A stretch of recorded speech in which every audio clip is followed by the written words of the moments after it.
Picture this scenario carefully, because I bet almost everyone watching has felt this exact, sickening knot tighten in their stomach.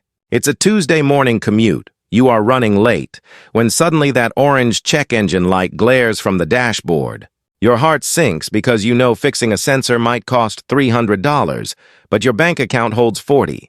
So you do what millions are forced to do. You turn up the radio, ignore the noise, and just pray. Fast forward 2 months, and because you lacked that initial capital, your car finally dies in the middle of the highway. What started as a small repair has now spiraled into a tow truck fee and a destroyed transmission totaling thousands. Worse yet, without a car, you miss work shifts, meaning that initial lack of money has caused a complete catastrophe. This isn't just bad luck. It is a mathematical trap representing the distinct, suffocating cost of simply not having money. My name is Bobby, and here we obsess over the invisible equations that keep hardworking people stuck on the hamster wheel. If you feel like one bad Tuesday could ruin your financial year, please make sure to hit that subscribe button now. Today we will prove mathematically why being broke is actually the most expensive and dangerous hobby you can possibly have.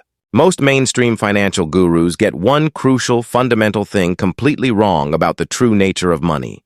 They claim that wealth is purely discipline, while poverty is simply the result of your own bad habits. They pretend that canceling Netflix or skipping a $5 latte will somehow make you a millionaire. They act as if saving $12 matters when your rent has just skyrocketed by $400. This advice is not just condescending, it is mathematically illiterate and ignores a fundamental economic reality. We need to talk about a concept called the Boots theory of socioeconomic unfairness right now. This brilliance doesn't come from a Harvard economist, but rather from a character in a Terry Pratchett novel. Honestly, this simple story explains the modern wealth gap better than most experts with fancy degrees. Let's imagine a wealthy man who can afford to buy a pair of high-quality $50 work boots. These premium boots are built to last, keeping his feet dry and comfortable for 10 solid years. His total cost for a decade of warmth is just that single upfront payment of $50. Now consider the poor man who works just as hard, but literally never has $50 at once. He only has $10, so he has no choice but to buy the cheap cardboard-soled boots. But the catch is these cheap boots are garbage and fall apart completely after just one winter. The soles leak, so next year he must scrape together another $10, repeating the cycle forever. Over 10 years, the poor man spends $100 on boots, which is double the cost. The ultimate tragedy is that despite paying double, he still walks around with wet, cold feet. The rich man is comfortable and richer simply because he had the capital to pay up front. This is the brutal math where you are forced to pay a premium for your lack of capital. You aren't broke because you spend too much. You are spending too much simply because you are broke.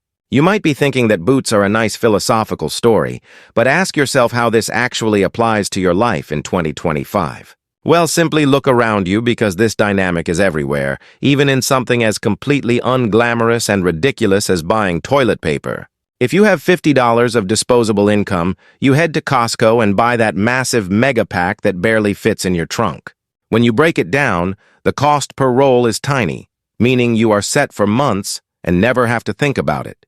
But if you are living paycheck to paycheck, you simply do not have $50 to lock up in toilet paper inventory right now. You have $4, so you go to the corner store and buy a small pack where the cost per roll is actually triple. You are literally paying 3 times more for the exact same product simply because you could not afford the bulk price of admission. This economic phenomenon applies to laundry detergent and especially diapers, creating a personal inflation rate that is technically higher than a billionaire's. But things get significantly darker when we look at the banking system, which seems designed to punish you the moment you finally stumble. If you have $10,000 sitting in your checking account, the bank treats you like royalty and waives every single monthly fee. But let's flip the script and say you are struggling with only $20 left when a subscription hits and drains your account. Instead of covering you during a rough month, the bank instantly slams you with a $35 overdraft fee for being $5 short. Think about the math. You effectively borrowed $5 for 1 day and it cost you $35, a predatory interest rate of 700%. If a guy named Vinny did that in a back alley, he would go to jail, but for national banks, it is just standard policy. The rich get paid interest while the poor pay interest, creating a massive wealth transfer from the very bottom straight to the top. I know exactly what the comment section will say. Just have self-control and do not spend money you don't have. Theoretically, you are right, but we cannot ignore a massive invisible force called the scarcity mindset in behavioral science. Princeton researchers have actually proven that when you are genuinely worried about money, your functional IQ drops by 13 points. To put that in perspective, this cognitive decline is equivalent to missing an entire night of sleep or being drunk. Your brain is so consumed with immediate survival that you physically lose the capacity to make long-term strategic decisions. This explains why broke people make decisions that look incredibly stupid to outsiders, like taking predatory loans or buying lotto tickets. It is not because they are dumb, but because their cognitive bandwidth is completely maxed out just trying to survive. Imagine trying to solve a complex calculus problem while a fire alarm is blaring 5 inches from your ear right now. The boots theory isn't just about the math of money, it is fundamentally about the math of your mental energy. The rich man saves the mental energy of worrying about his feet, giving him the bandwidth to learn and invest. Meanwhile, the poor man is stuck in a loop of constant low-level panic, exhausted before he even clocks in to work. Let's dig deeper into the buy nice or buy twice phenomenon, but this time with something much bigger than boots, your car. In the United States, a car is not a luxury, it is a strict prerequisite for survival needed to reach your job.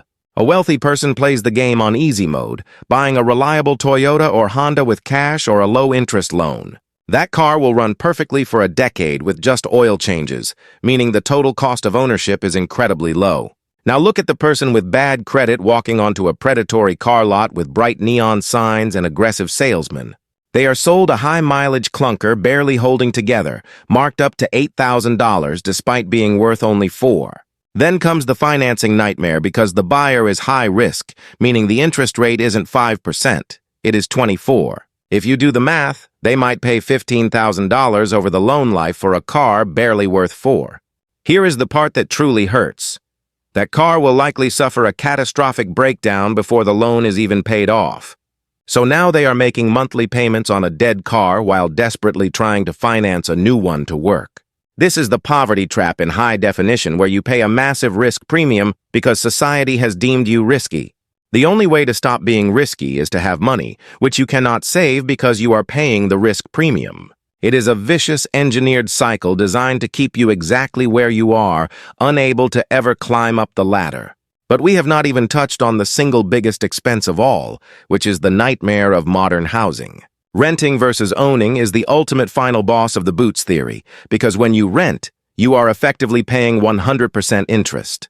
You get zero equity while paying your landlord's mortgage, plus their property taxes, plus a very healthy profit margin for them. To escape that trap and buy a house, you need a massive down payment of $10,000 or maybe $20,000. The paradox is that if you pay half your income in rent, you can never save enough to build that payment. You are trapped paying $2,000 a month for a cramped apartment that would only cost $1,200 if you owned it. The rich person buys the house and lowers overhead, while the poor person pays more monthly for an asset they never own. It is expensive to be poor because you are simply renting your shelter, your stability, and your entire existence from someone else. This is where the equation gets interesting and honestly scary, because there is a hidden tax on your time. If you are wealthy, having a washer means laundry takes 5 minutes of active work before walking away. But if you are poor, you must haul heavy bags down the street and pay $5 in quarters. The real cost is the 2 hours spent sitting under flickering lights waiting for the spin cycle to finish. That is 2 hours lost where you cannot work a second job or help your kids with homework. Consider food deserts where living in a low-income zip code means no fair grocery prices are nearby. You are forced to shop at gas stations or take a bus just to reach a real supermarket. Since time is money, poverty is actively stealing your future earning potential by increasing the friction of daily life. I know you might feel like the system is rigged and you are screwed because this reality is depressing. But you must stare at these numbers because understanding the math is the only way to find an exit. Standard advice says to invest in stocks, but if you are poor, the stock market is not the answer. Paying off 20% credit card debt is a guaranteed return that no stock picker on Wall Street promises. The first step out of this trap is not trying to get rich, it is simply stopping the bleeding. This brings us to the single most critical concept I can possibly teach you today, called the buffer. You must artificially create a period where you buy nothing so you can finally save for the good boots. An emergency fund of $1,000 is not boring advice. It is a weapon destroying the poverty premium. With that cash in the bank, a flat tire becomes just a minor annoyance instead of a financial crisis. That first chunk of liquidity is the hardest to save, but it finally switches the game from defense to offense. You must start looking at every purchase not just as spending, but as solving a problem permanently for your future. When you finally get extra cash, the temptation to treat yourself just to feel normal is incredibly overwhelming. Buying a nice dinner gives you a dopamine hit, but please realize that this is actually a dangerous psychological trap. If you discipline yourself to buy reliable tires or fix a cavity now, you are effectively buying your future freedom.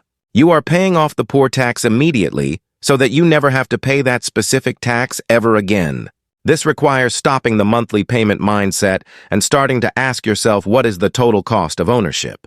Most people fail to realize that the entire financial system relies heavily on your ignorance of these hidden mechanics. Companies actually budget for your overdrafts and depend on you buying disposable razor blades over and over again forever. By using the boots theory, you become a terrible customer for them, but a fantastic CFO for your own life. You have to get angry at the math and use that deep frustration to fuel your drive to build a buffer. You are fighting a war against entropy and financial chaos, and your only real ammunition in this fight is liquidity. The actionable step is not sexy advice like buying Bitcoin, but rather auditing your life for hidden vampire costs. Identify your biggest leak and ruthlessly cut everything else until you have the cash to plug that specific hole. Earning extra cash to fix your car is a strategic strike against a future expense, buying your way out slowly. I will not lie, because it takes 10 times more effort to go from 0 to 10,000 than beyond. The wind is in your face at the start, making those first few steps the hardest you will ever take. Once you understand poverty is a mathematical penalty, you can stop blaming yourself and start attacking the penalties themselves. Stop playing their rigged game and start buying the freedom to say no to bad loans and poor quality. If you realized you are paying the poverty premium, please share this video with someone who needs to hear it. Hit that subscribe button, because we will keep breaking down these truths until we all have the high-quality boots.